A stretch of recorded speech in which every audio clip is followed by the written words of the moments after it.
Liam, we'll start with team news. I guess last week, understandably reluctant to get too carried away, but with Scott back on the bench last weekend, is anyone going to be available for the trip to West Brom?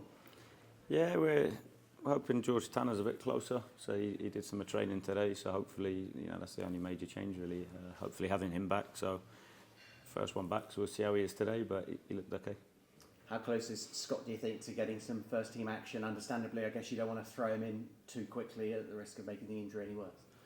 Yeah, and he's fully healed. I think some of it's just because he's been out for a while. It's just more the conditional element of, it's not injury related. It's actually just more of a fitness when you've missed, obviously, the period he has. So he's trained all week, which, that was one probably blessing of, obviously finishing the game and him not playing. He obviously get extra physical work at the end, and then he's had a really solid week training. So obviously a week down the line, more conditioning work, and he's in a good spot at the minute. Without putting too much pressure on Scott, he set high standards with his debut. City fans are eager to see him back out onto the pitch. You know all about his qualities. How keen is he? How keen are you for him to show those qualities now to the City fans? Yeah, he's desperate to, and he has been for obviously quite a while. I know he's been extremely frustrated, watching games and not feeling like he can have impact and contribute. I know he obviously feels a lot of responsibility, so I think it's understanding, where he's at and what it will look like for him. So for me, it's just coming back, do the basics really well and bring your strengths. And, like you said, we've seen that already. So, I'm sure, he'll get back to that level very quickly.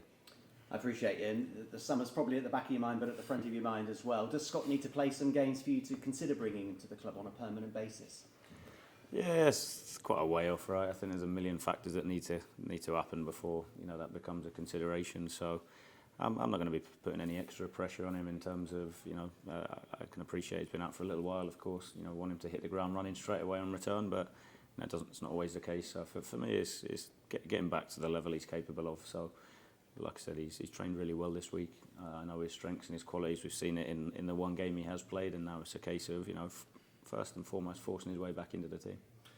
Off the back of talking to Brian on Monday, and the fact that season tickets are out this week, so we're already looking ahead to the future, and we don't want to wish this season away, but how are you assessing the season as we now go into the final straight?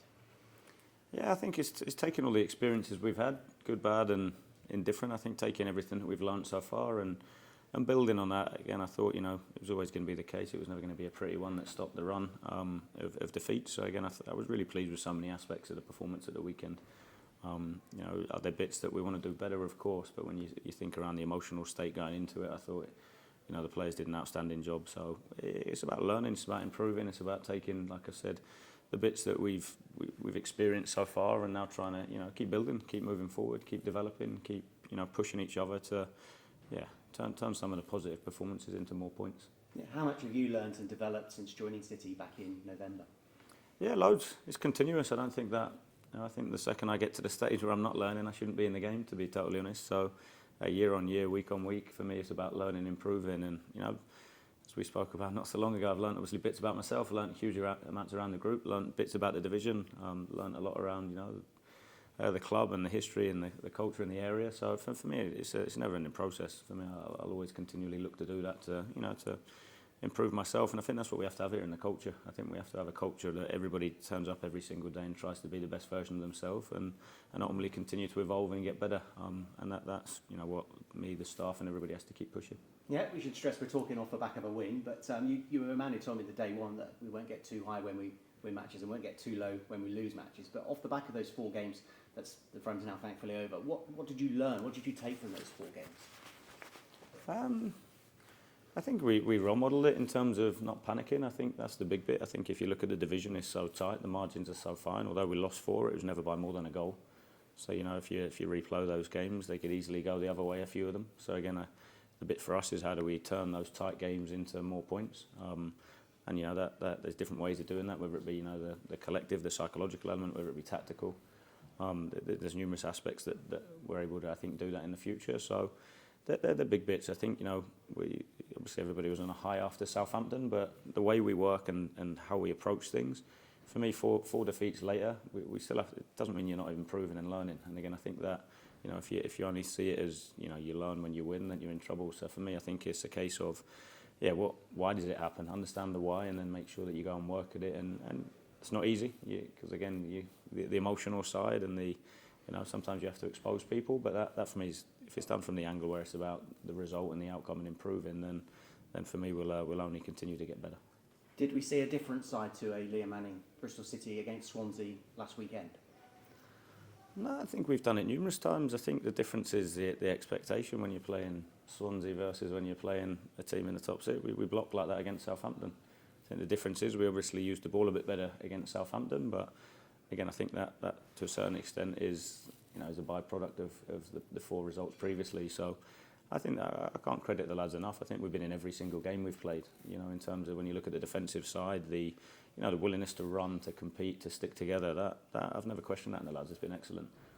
It's then getting the little bits right. I think if you get a couple of little bits right, that leads that leads to something bigger. So again, I think when you looked at it, I thought we carried a real threat throughout the game. I thought in terms of the second half especially, I thought we a bit more aggressive, a bit more on the front foot, which was obviously what we'd spoken about at half time. And then obviously we created a few decent chances second half as well. So I don't think there's anything different to what we haven't changed anything in terms of how we've approached it. It's been the same, the same sessions, the same content, the same messages. It's about just doing it better ultimately. And perfection is something we all aim to achieve. What will it take to City play a style of football that you want to play on a more regular basis? Is it time? Is it time on the training ground? Is it bringing players into the building? Yeah, I think not. It sounds mad. Pre-season's such an important period where you drop down the pressure and you can really shift then the emphasis and the focus on learning. And again, I think things like getting a fully fit group. Something that we've not massively had since we've been here. So again, I think having an element of robustness in the squad is something that we need, that we're striving for, that has to improve here. I think there's definitely that. I think time coaching, time on the grass, time where you can drop down the intensity. I do think for me the big bit is we have to really push in the final games. Like I said, keep moving forward, and then obviously get to the summer and assess where we're at. But I do think that. Sometimes when you have that period of reflection, that time to consolidate learning, which you naturally get when the season finishes, it's then a case of obviously making sure that we take the learning and improve. And without putting any pressure on, then will City look a bit different, do you think, in August when you've had a pre-season behind you and you've had a transfer window as well? Yeah, I'd like to think so. I'd like to hope so. Like I said, but with this group, I think there's been so many positives. Again, I think that. Naturally, as humans, right, we tend to look straight away for the negative in people at the minute, where the world's at, unfortunately, rather than, there's been so many positives in terms of, so many good memories already. Southampton, Middlesbrough, the FA Cup games, Hull, there's Sunderland, there's loads that jump to mind where, everybody's talking around the good side of it. So it's in the group, it's now how do you consistently do that, and you're never going to do that. I think, I watched a couple of Championship games this week, and, quickly people focus on the result and forget the performance element, because again I think it's ultimately now everybody's looking for the perfect performance and the result, which is very, very rarely happens in football. I think it's making sure that we continually stick together, we're quite clear in how we work, and we get better and improve. Often it's the forwards and the creative players that get the headlines, but you inherited a squad. Rob Dickey, how valuable has he been to Bristol City this season? It's his first season at Ashton Gate. He's been terrific. After I think he's set a level now that he has to keep pushing to hit, and I think he's done that consistently, given he's played every minute of every game for us. So since we've been here, so the most impressive thing for me is just the level of responsibility he takes. He doesn't always get it right, makes the odd mistake, but I think he never goes hiding for me, which is the biggest behaviour that we need in everybody. I think he epitomises culturally what we want in terms of terrific pro. Regularly comes up to do video, and he leads that. He comes to ask to watch clips, etc. So yeah, he's been terrific. Like I said, he's set a level, and it's about now how does he move on to an even higher level, and that's ultimately what we have to do as a collective. I think we'll speak to him shortly. How does Taylor Gardner-Hickman manage the emotion of Saturday? Because I think he joined the club as a 7-year-old. Is that valuable to you as a coach, or is it an extra string to his bow this weekend that he has to take into account? Yeah, I think it's always. I obviously had it when I went back to Ipswich. Not so long ago. There'll be the side of it when you'll see familiar faces and obviously walk through doors that he's done numerous times. But he's there to do a job as we all are. So again, knowing Tails already, the second that we're there, he'll obviously be polite, etc., etc. But the second the game starts, we're there to do a job, which is to perform to the level we're capable of and win. So yeah, all the distraction, all the stuff around of it's forgotten the second the game starts. I interviewed my colleague at WM this week about West Brom, and it's literally a case of blink and you miss it. They're suddenly fifth in the table. It just shows the championship, and suddenly they're in contention for the playoffs. Yeah, it's said it for the last few weeks. The division's so tight. You know, when you look at, I don't know, I haven't looked at it, but if you look at 18th to probably all the way up, there's not a million points separating teams, and it only takes a run of a few games to change things. So again, credit to them, the work they've done. They've obviously been quite clear and stuck at what they've done. So credit to them. But we'll obviously be going there to do our best and try and cause an upset. Yeah, and what would it mean to go into the international break off the back of a good performance at the Hawthorns? Always a tough place to go. Yeah, it will help. Obviously, it'll help before the next one. So that's it. All energy going into building on so many positives from the last two games. Thank you. When you talk about perfect performance, probably doesn't exist, but kind of like what you would like to do in a championship game. I just wondered, and with Swansea in mind, like how much that was affected by previous games. Because ultimately, if you'd looked at the Swansea game a month prior, would you have done it slightly differently, or how much did an impact Ipswich? How much did Ipswich then impact how you set up for the game? Yeah, I think. I'm saying there's a snubber. I think there's a way now where people almost see the game that you have to do it a certain way all the time. Whereas for me, I think there's a real strength in being good problem solvers, good decision makers, and being adaptable. And of course, I think across the course of a season, you want to have a certain identity and give the players clarity that it looks more like this often than not. But again, I think when you look at it, I think in terms of second half was much more what we'd probably want it to look like than first. Obviously, first I think was definitely some of the the emotional side and the whole the atmosphere, the energy, the setup. Understandably, lads were a little anxious, but again, I thought did a terrific job with the message of being the game at half time. And then second half, obviously a bit more front-footed, a bit more purpose to it. Of course, for me, we didn't keep the ball well enough. We didn't manage the game by keeping the ball, but at the same point, then the counter-attacking threat and the way we controlled the game by controlling space. I think everybody sees the game, especially now that you have to control the game with the ball. But I thought, even if I think back to Southampton, we controlled the game by having 30% of the ball. So again, I think it's for me that's the skill of being a little bit adaptable. And of course, for me, it's then continuously looking to get better with the ball. We have to revisit the defensive stuff and the block to press, which I think has been consistently good. It's then a case of how do you now get better with the ball, and that'll be a combination of time on the grass, work on the grass, emotionally where we're at, and some will be personnel down the line as well. Because there's a bit of a sounds like a misconception of yourself that you are like a possession focused head coach, like that's like your sort of like mecca, like possession, but it's not, is it? Or is it? Yeah, I want to dominate the ball, but with purpose to it. I don't want it to be square and back and waiting on the ball for the sake of it. I want us to have more of the ball, but to attack or to manage the game when you're winning.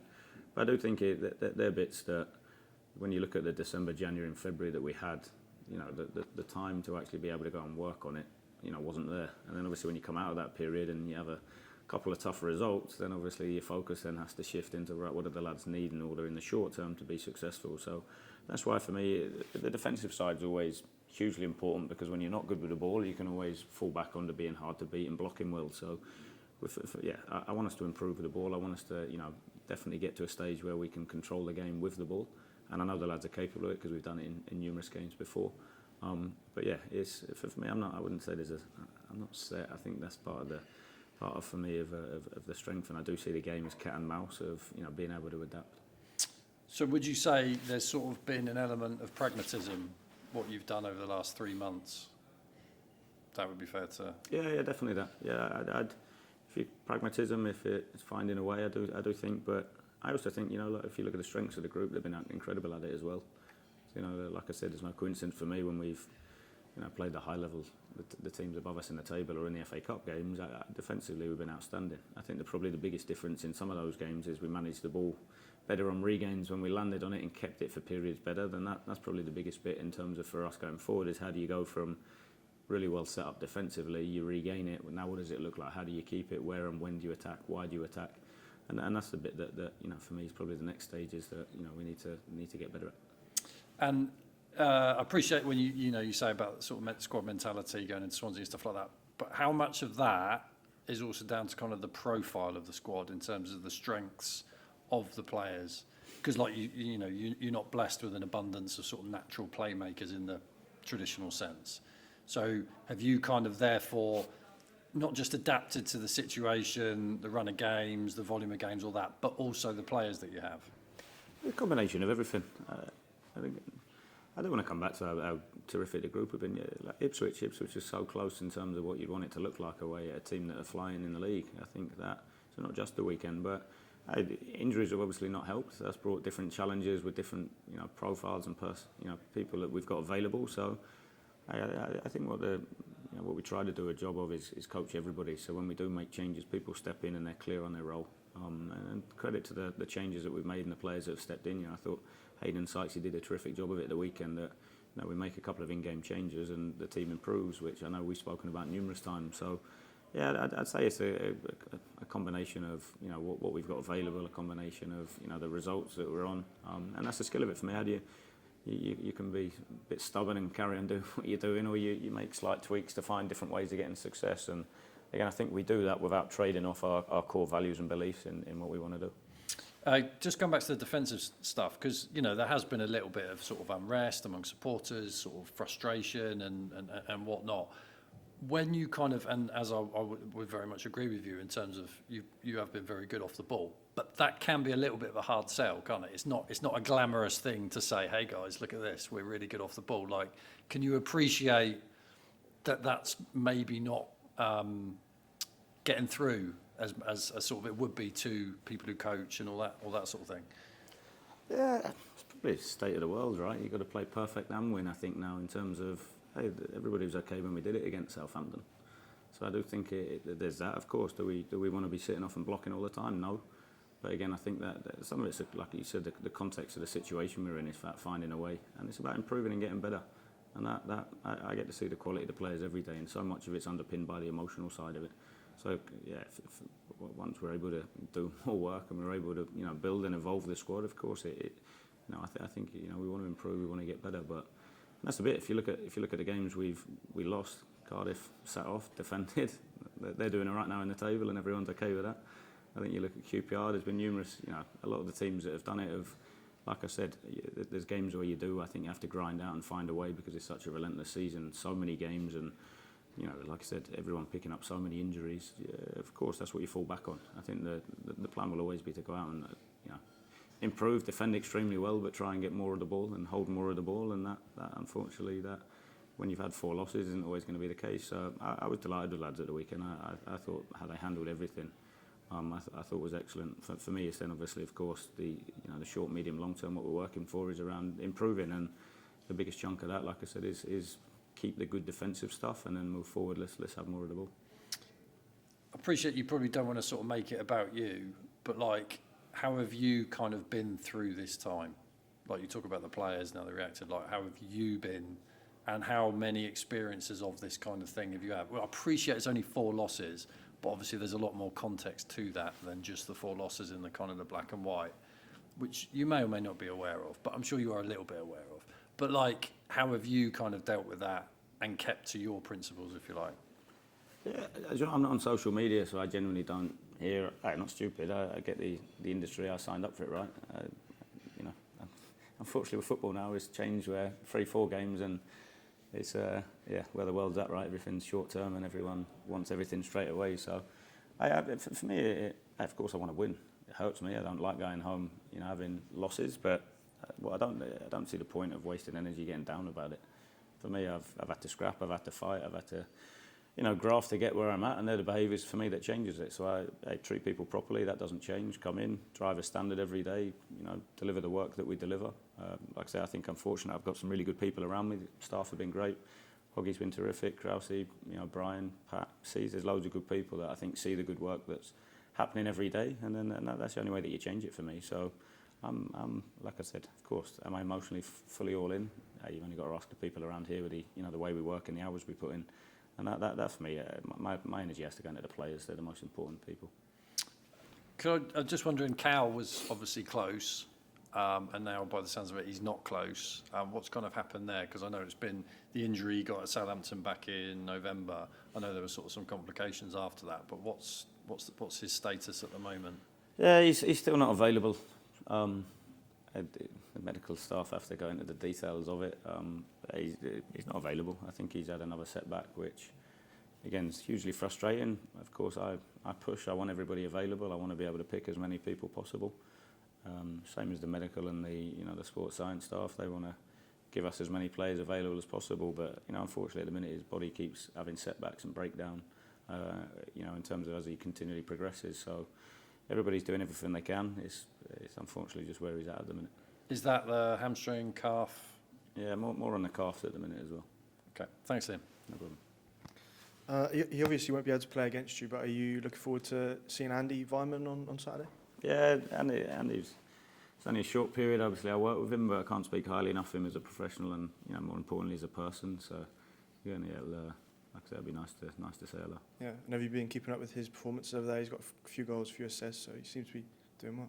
Yeah, of course. I'm obsessed by the game, so I watch everything, see everything back, follow everybody. So, he's done well since he's gone there. Yeah, and on a few youngsters, Seb Palmer-Holden scored in midweek. Ollie Thomas got a great assist as well for Yeovil. It must be really pleasing seeing these young players that are out on loan performing really well. Yeah, definitely. And again, I think Seb was one that me and Brian had a conversation what was best for him in his progression, his development, and I'd be really looking forward to seeing him pre-season. I think that having had a season and a taste of what a full season with the games and the highs and lows and the challenges of it, is only going to make him a better player. So, been delighted for him, and it'd be really good to see how he comes back pre-season. Yeah, and another one, Omar Taylor-Clark recently went on loan to Western-super-Mare. Is that kind of a similar situation to Ephraim, kind of wanting to give him that taste of senior football before the end of the season? Yeah, it's important to play games, I think, and when they're not around it with us, I think the best thing is to build up a profile, to build up a CV, to learn and get experience. Against seniors, there's a good level. I think when you look through the lower leagues, I think definitely around our doorstep we've got some extremely strong programs in some extremely competitive leagues. So for me, that players' pathways look different. They will always look different. Some might be able to go straight in the team. Some might need to go on loan. And again, I think that's the skill, and that's why I think there's so much energy and time invested in the conversations to go right. What does he need now, and what does he need in the future? Yeah, we've spoken about obviously the Swansea game. It was obviously great to get the win, but there were a few areas that obviously you want to improve on. I just wonder what areas you want to take into this game against West Brom, the positives. Yeah, hard to beat. No shots on goal will be good again. I think that would be a big thing. So, the togetherness, the compact, the emotional control, and then some of the counter-attacking stuff was excellent. And then it's that, it's the bit when you go from is it a counter-attack or is it keep it and obviously control the game that way. So, like I said, for me, it was really, I was pleased for the players more than anyone at the weekend. Yeah, and one player who's had a bit of a tough start here is of course, Dire. I just wondered how he's responded to having a bit of a rocky start and what he can offer the side in the coming weeks before the end of the season. Yeah, I think he's a little bit of a victim of obviously the situation we were in, in terms of building trust, gaining trust. There's obviously players that have played, like Anis, that have, I know what I'm getting, whereas obviously Dire coming in sometimes it takes a little bit of time to develop that trust, and throwing people in, like, we obviously had some minutes against QPR, but finding out about players in the situation we're in is not always the easiest. So he's got to keep pushing in training. I've sat with him numerous times. He's got to keep working hard and basically obviously be patient, and when he gets his opportunity, make sure he grabs it. Yeah, I just wondered on Eamon, how he's coming along, and is there a target in mind for him in terms of a return, or is it just very much see as you go? Yeah, he's fully training now. He looks good in training, to be fair. I've been really pleased with him. I think you still have to be a little bit cautious, just given how long he's been out and what it's looked like. But he'll feature in, I'm pretty sure, either an internal game or a 21s game soon. So it's now about obviously building up match minutes for him.